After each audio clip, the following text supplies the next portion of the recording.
think it's more of an establishment.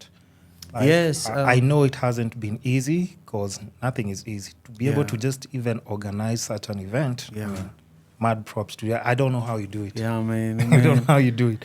But were there you. any hurdles or challenges before, like, you just established yourself in that scene? Yeah, I have to say that the hurdles are there even now.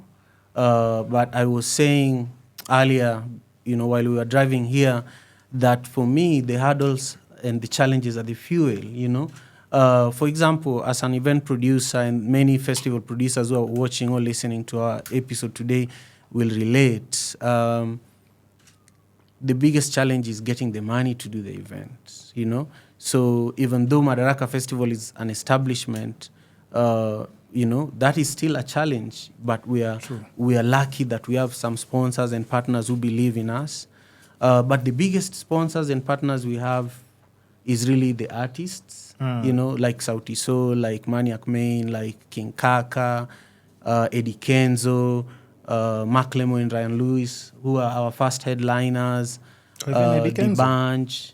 Eddie Kenzo is on the lineup for next year. I'm not supposed to be talking about this. Oh, yeah. Okay, sir. But it's still under the wraps, eh? Yes. An exclusive. Yes, Let's put it as an exclusive. Yes. Go on. Sorry for just cutting you. No, it's fine, man. And so I just want to say that the artists are the biggest engine, because without the artists, there's no festival, And so we've built Madaraka Festival as an artist-driven platform. That's why Sauti Sol have been on the lineup 4 times across their career.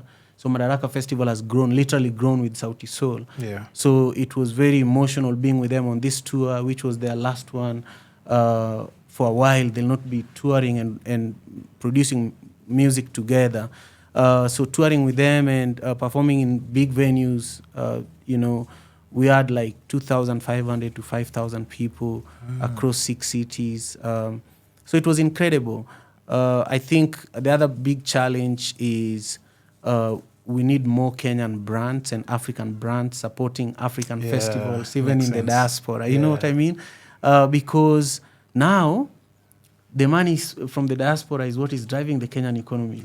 Diaspora remittances is the biggest revenue that the government has. Yeah. So it's a no-brainer for Kenyan brands to invest in Madaraka Festival and other diaspora-based brands and businesses, Is the government playing a role there, though?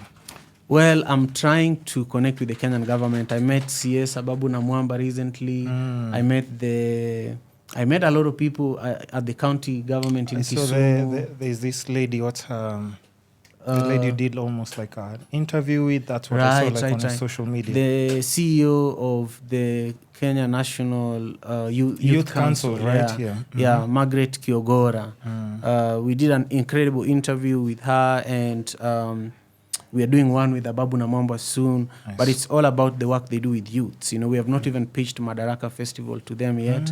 But I feel that Rwanda is setting a good example for African governments and the Kenyan government. They're investing heavily in sports and their culture, but our government needs to pull up its socks there. Yeah. Our government, we're just patient. We just work with what they can give us, but they can. Once we just, I think, because it's also like now a new government, we have to figure out how we can work with them, because if they come in, definitely everything takes off in a whole different level.